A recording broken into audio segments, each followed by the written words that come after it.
बात तो कांग्रेस विधायक दल के नेता अजीत शर्मा की करेंगे। अजीत शर्मा ने शराबबंदी को लेकर बयान दिया है और ये बयान एक तरीके से कहा जाए कम सलाह ज्यादा है, महत्वपूर्ण है ये। उन्होंने कहा कि सभी जगहों पर शराब मिल रही है, ऐसी स्थिति में या तो वरीय अधिकारियों पर कार्रवाई कर इसे सख्ती से लागू किया जाए, अगर ऐसा नहीं होता है तो शराबबंदी को खत्म कर दिया जाए। शराबबंदी के कारण बिहार में 10,000 करोड़ राजस्व का घाटा हो रहा है और इस पर सदन में विचार करने की जरूरत है। कहीं ना कहीं इशारों इशारों में इन्होंने सरकार को सलाह भी दे डाली है।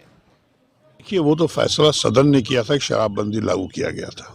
पूरे सदन में सभी विधायक थे, चाहे वो भारतीय जनता पार्टी के विधायक हों, जेडीयू के विधायक हों, कांग्रेस के हों, राजद के हों, माले के हों, सीपीआई, सभी लोगों ने मिलकर एक स्वर से चूंकि शराबबंदी एक अच्छी चीज है बंद होना, क्योंकि उससे क्या होता है, कोई पी के कभी पत्नी को पीट देता है, कभी समाज में देखिएगा सड़क पर हंगामा किए हुए है, तो अच्छी चीज है। लेकिन मेरा भी मानना है कि शराबबंदी पूर्ण रूप में लागू नहीं है। इसका कारण न तो सरकार है, न ही कोई विधायक है।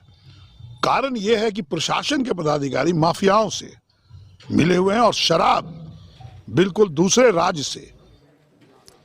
तो शराबबंदी पर अजीत शर्मा ने क्या कुछ कहा है आपने सुना। निश्चित तौर पर शराबबंदी को लेकर अलग अलग राय अक्सर आते रहते हैं और जो नेताओं की राय है वो और महत्वपूर्ण हो जाती है, क्योंकि जो अगर सरकार में जो लोग हैं वो अगर कुछ सलाह दे रहे हैं या फिर अगर उनकी राय आ रही है तो वो और भी ज़्यादा महत्वपूर्ण हो जाती है, क्योंकि विपक्ष तो लगातार सरकार के कामों पर सवाल उठाता ही है, लेकिन सरकार की जो नीति जो योजना है उस पर अगर सरकार के सहयोगी सवाल उठाने लगे या फिर अपनी राय रखने लगे तो ये और भी ज़्यादा महत्वपूर्ण हो जाता है। और इसी महत्वपूर्ण मसले पर हमारे साथ हमारे संपादक अशोक मिश्र हैं, हम इनसे समझेंगे। सर, शराबबंदी को लेकर अक्सर जो विचार है सामने आते हैं, लेकिन इस बार ये महत्वपूर्ण है कि सरकार के जो सहयोगी दल हैं उनके विधायक दल के नेता अजीत शर्मा ने बयान दिया है, लेकिन एक सलाह भी दे दी है। सलाह के तौर पर इसे देखा जाए, सदन में इस पर विचार करने की जरूरत और राजस्व के घाटा को भी बता दिया है। तो एक तरफ मुख्यमंत्री शराबबंदी को लेकर सख्ती से लागू करने की बात कहते हैं और दूसरी ओर सहयोगी सवाल भी उठा रहे हैं। बिल्कुल, देखिए अजीत शर्मा का जो बयान है वो कहीं न कहीं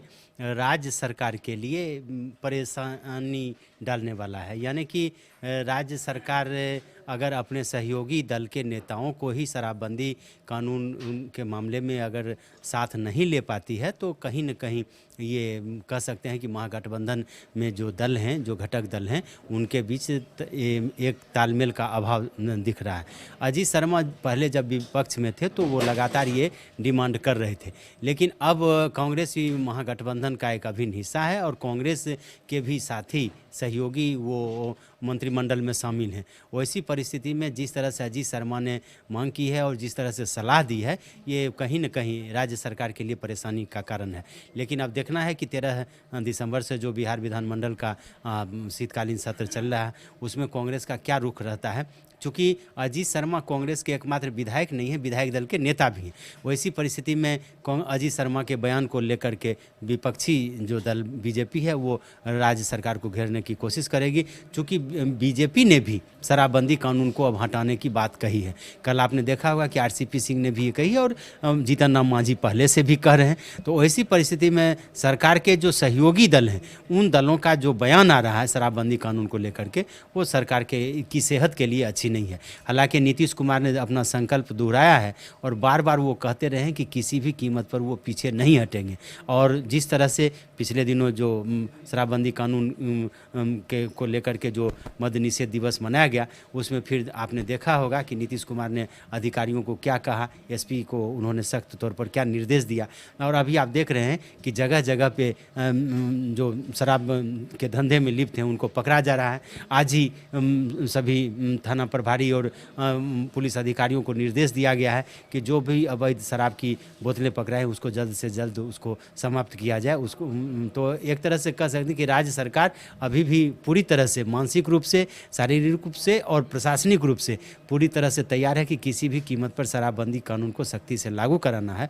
लेकिन कांग्रेस का यह बयान कहीं न कहीं राज्य सरकार के लिए परेशानी का सबब बन सकता है। एक साफ तौर पर यह भी कह दिया अजीत शर्मा ने कि अधिकारियों को सख्ती से लागू कराना नहीं तो उन पर कार्रवाई होनी चाहिए। कहीं ना कहीं जो इम्प्लीमेंटेशन की समस्या है जिससे मुख्यमंत्री भी कई बार इत्तेफाक रखते हैं उस पर भी इशारा किया उन्होंने। बिल्कुल, देखिए, और इसको लेकर के आपने देखा होगा पिछले दिनों उपेंद्र कुशवाहा का क्या बयान आया। मुख्यमंत्री तो अपने बयानों में, या वो कह सकते हैं कि शराबबंदी कानून को लेकर के जब भी उनका भाषण होता है तो वो कहते हैं कि कुछ लोग तो गड़बड़ करने वाले हैं ही, चाहे वो पुलिस के लोग हों, अधिकारी हों या फिर आम जनता हो, और उस गड़बड़ी को दूर करना। लेकिन बार बार शराब बंदी कानून को लागू करने की जिम्मेवारी जिन पर है उनके ऊपर ही उंगली उठाई जा रही है, यानी कि पुलिस प्रशासन तंत्र हो या फिर अधिकारी हो। तो ऐसी परिस्थिति में आप कह सकते हैं कि राज्य सरकार को जो सलाह दी जा रही है कांग्रेस के द्वारा, उस पर सरकार कितना अमल करती है, या फिर अजीत शर्मा क्या कोई प्रस्ताव लाते हैं क्या विधानसभा में, कोई सुझाव देते हैं क्या कि इस तरीके से अगर आप शराबबंदी कानून को लागू कीजिएगा तो 100% सफलता मिलेगी। यह देखना दिलचस्प होगा। फिलहाल कह सकते हैं कि ये राज्य सरकार को एक तरह से उन्होंने कटघरे में खड़ा कर दिया। तो राज्य सरकार को एक तरीके से कटघरे में खड़ा करने वाली बात अजीत शर्मा ने की है, और विधायक ही नहीं, विधायक दल के नेता हैं अजीत शर्मा, और स्पष्ट तौर पर उन्होंने कहा है कि शराबबंदी कानून जो है इसको लेकर सदन में भी चर्चा होनी चाहिए। तो कहीं न कहीं सहयोगी ने ही सवाल उठाया है।